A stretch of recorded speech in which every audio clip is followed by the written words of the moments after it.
Donc, je voudrais aussi parler des directeurs des soins. Alors, pourquoi je ne parle pas des directeurs des soins en termes d'unicité statutaire? Tout simplement parce que la construction du corps des directeurs des soins ne répond pas du tout aux mêmes caractéristiques. Que pour être directeur des soins, il faut répondre à un certain nombre de conditions de carrière, et notamment avoir été cadre de santé. Ça peut se discuter, il y a des gens qui le discutent, mais en tout cas, la carrière ne se construit pas de la même manière. Donc l'unicité, et puisque les directeurs des soins n'ont pas vocation à occuper des chefferies d'établissement, l'alignement des directeurs des soins est la solution sur les carrières de tous les autres directeurs adjoints, parce que l'inéquité, elle est là. Elle est là aujourd'hui pour les directeurs des soins. Ils sont de moins en moins nombreux. On leur demande de plus en plus. Ils sont nécessaires à tout. Je pense que parmi les membres d'une équipe de direction, ce sont sans doute les directeurs des soins qui ont les contraintes d'agenda les plus importantes.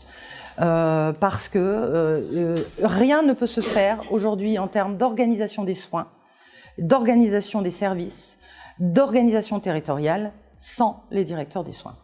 Et de ce fait, les considérer à minima comme les autres directeurs adjoints, c'est-à-dire leur permettre d'avoir la même grille indiciaire qu'un directeur adjoint DH ou D3S, à la condition qu'on ait unifié les deux grilles, évidemment, DH et D3S, leur permettre d'émarger sur le même régime indemnitaire est une question d'équité et de reconnaissance.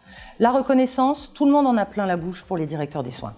Il n'y a pas eu un ministre de la Santé qui ne s'est fendu de son discours sur les dernières années, vantant les mérites des directeurs des soins, parce qu'ils connaissent un directeur des soins. Mais la réalité et la reconnaissance n'est pas venue avec. Donc, comme l'a fort bien expliqué notre secrétaire nationale des directeurs des soins, Brigitte, ce matin, c'est au trébuchet. J'aime beaucoup cette expression, le trébuchet. C'est-à-dire, bah oui, mais si on donne ça, après on sera obligé de donner ça. Donc, il faut toujours discuter de la pesée, on va dire, de ce qu'on va octroyer au directeur des soins.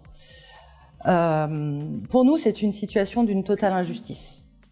Et de même que nous avons saisi toutes les occasions sur le mandat qui vient de s'écouler pour améliorer par petits bouts la carrière, la NBI, PPCR, éviter les inversions de carrière, remettre un peu de cohérence, eh bien, nous continuerons à travailler pour obtenir que les directeurs des soins aient des carrières qui soient complètement alignées.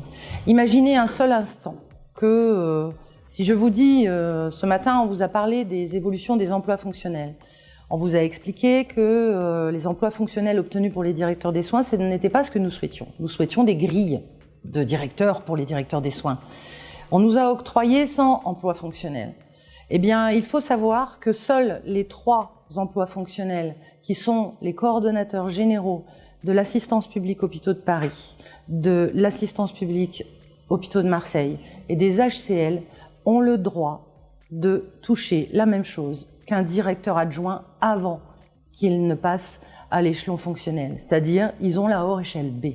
C'est-à-dire ce qu'on avait, nous, DH, n'importe quel adjoint, avant la réforme de l'alignement sur le statut des administrateurs civils. C'est absolument ahurissant. Voilà. Donc, et ça n'est pas un critère financier. C'est bien autre chose, parce que le corps des directeurs des soins ne pèse que 750 personnes. Donc, obtenir une évolution, aligner les grilles des directeurs des soins sur les autres directeurs, ça coûte pas grand-chose. Donc, c'est pas une question financière. C'est vraiment, là aussi, une question ancrée dans notre fonctionnement de la communauté des directeurs, qui ne conçoit pas les directeurs des soins comme les autres directeurs. Alors que dans les équipes, c'est comme pour les D3S tout à l'heure, dans les équipes, on sait bien que tout le monde fait le job. On sait bien que tout le monde fait le job. Donc pour nous, ça ne fait pas de débat. Enfin, si, ça fait débat, ça a toujours fait débat entre nous, ça fait débat dans la profession.